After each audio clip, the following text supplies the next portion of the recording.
Bismillahirrahmanirrahim. Assalamualaikum warahmatullahi wabarakatuh.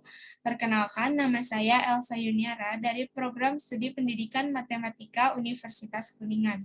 Pada kesempatan kali ini, saya akan membahas mengenai instrumen apa saja yang terdapat dalam administrasi peserta didik dengan dosen pengampu Bapak Azin Taufik MPD.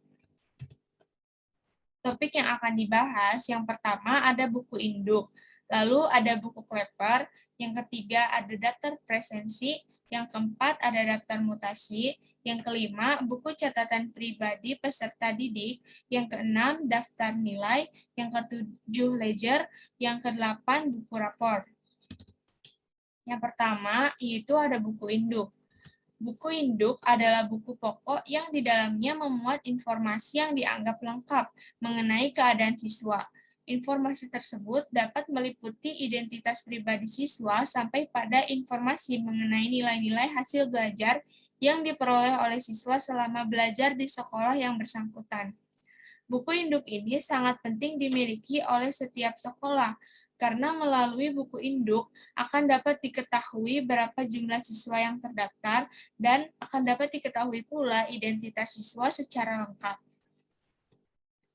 Ini merupakan contoh dari buku induk, yang di dalamnya terdapat keterangan pribadi atau data siswanya, lalu ada keterangan tempat tinggal, keterangan kesehatan, keterangan pendidikan sebelumnya, keterangan tentang orang tua kandung, lalu ada keterangan tentang wali, kegemaran, dan ada sampai keterangan perkembangan siswa.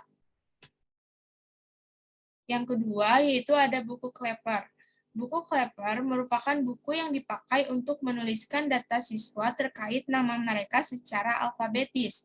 Artinya, buku ini berurutan sesuai alfabet dari A sampai Z, dengan maksud untuk memudahkan pencarian data siswa yang diperlukan. Pengisiannya dapat diambil dari buku induk. Manfaat buku kleper ini secara khusus adalah sebagai media penulisan nama siswa yang terdaftar di sekolah, dan penulisannya didasarkan pada huruf awal hingga akhir, sehingga tersusun rapi dan memungkinkan data siswa ditemukan dengan mudah dan cepat. Ini adalah contoh buku kleper siswa, yang di dalamnya terdapat nomor induk, NISN, nama muridnya, lalu ada jenis kelamin, ada kelahiran, nama orang tua, dan lain sebagainya. Selanjutnya ada daftar presensi. Istilah presensi ini biasa disebut dengan kehadiran siswa di sekolah. Nah, daftar presensi siswa adalah daftar hadir yang dimaksudkan untuk mengetahui frekuensi kehadiran siswa di sekolah sekaligus untuk mengontrol kerajinan belajar mereka. Pencatatan dan pengelolaan data presensi ini dilakukan setiap hari secara terus-menerus. Pada proses belajar mengajar, daftar kehadiran ini sangat penting karena daftar kehadiran tersebut seringkali dijadikan sebagai bukti apakah siswa atau pengajar yang mengikuti proses belajar mengajar tersebut menghadiri kegiatan atau tidak. Ini ada contoh dari daftar presensi, daftar hadir murid dalam bulanan. Yang pertama itu ada nomor induk, lalu ada nama siswa, ada daftar hadirnya, dan ada keterangan sakit, izin, atau alfa. Selanjutnya ada daftar mutasi. Daftar mutasi peserta didik adalah daftar yang memuat masuk atau keluarnya peserta didik pada kelas yang menjadi tanggung jawab guru di kelas. Daftar yang keluar artinya daftar peserta didik yang tidak melanjutkan belajar di kelas karena pindah sekolah atau berhenti. Sementara daftar masuk artinya daftar peserta didik yang masuk ke kelas karena ia pindah dari sekolah lain. Contoh dari daftar mutasi siswa adalah sebagai berikut. Di dalamnya itu terdapat data masuk ataupun keluarnya.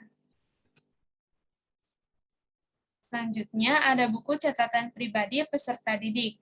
Buku catatan pribadi siswa ini merupakan buku yang digunakan untuk mencatat seluruh aktivitas siswa selama berada di suatu sekolah tertentu. Nah, biasanya Buku pribadi siswa ini mencakup seluruh data peserta didik. Ada nama, tempat tanggal lahir, alamat, NISN, golongan darah, cita-cita, agama, dan lain sebagainya. Ada juga data orang tua, lingkungan, fasilitas belajar, hambatan belajar, rencana masa depan, ekstrakurikuler yang diikuti. Ini adalah contoh dari buku catatan pribadi peserta didik. Nah, di dalamnya terdapat data pribadi dari siswa tersebut, lalu data tempat tinggal, dan data keluarga.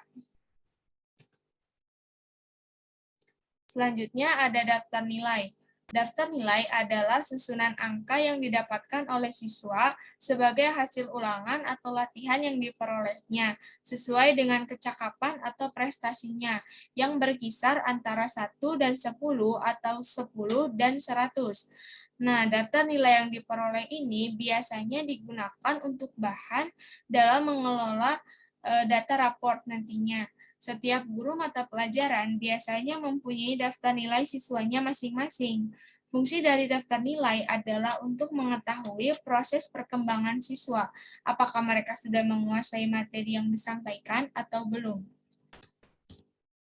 Contoh dari daftar nilai adalah sebagai berikut.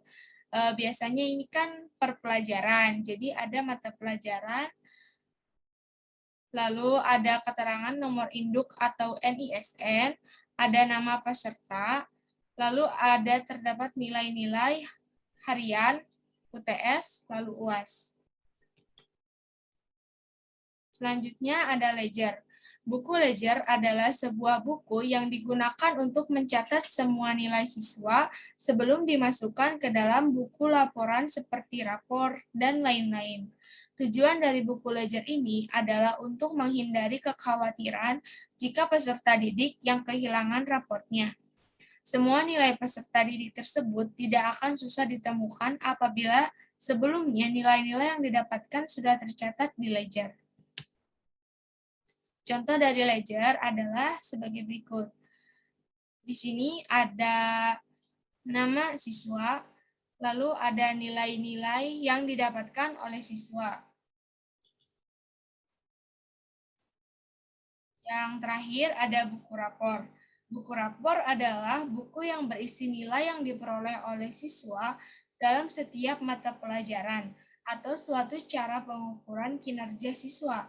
Umumnya laporan ini diberikan oleh sekolah kepada siswa atau orang tua siswa sebanyak 2 hingga 4 kali dalam setahun. Data yang tertera pada buku rapor meliputi informasi biodata peserta didik, nilai pencapaian kompetensi, serta informasi lain pendukung dokumen laporan hasil belajar. Nah, hasil belajar siswa ini dinyatakan secara kuantitas maupun kualitas. Adapun fungsi dari buku raport adalah sebagai dokumen tertulis siswa yang autentik, lalu sebagai laporan dan pertanggungjawaban dari pihak sekolah. Yang ketiga, sebagai bahan administrasi siswa. Dan yang terakhir, sebagai bukti pencapaian kompetensi siswa. Contoh buku rapor adalah sebagai berikut. Yang pertama, itu adalah cover dari buku rapor. Yang kedua, ada identitas peserta didik yang memuat nama, NISN, jenis kelamin, agama, dan lain sebagainya. Lalu yang ketiga, ada penilaian sikap. Dan yang terakhir, ada nilai-nilai pengetahuan, keterampilan, dan lain sebagainya.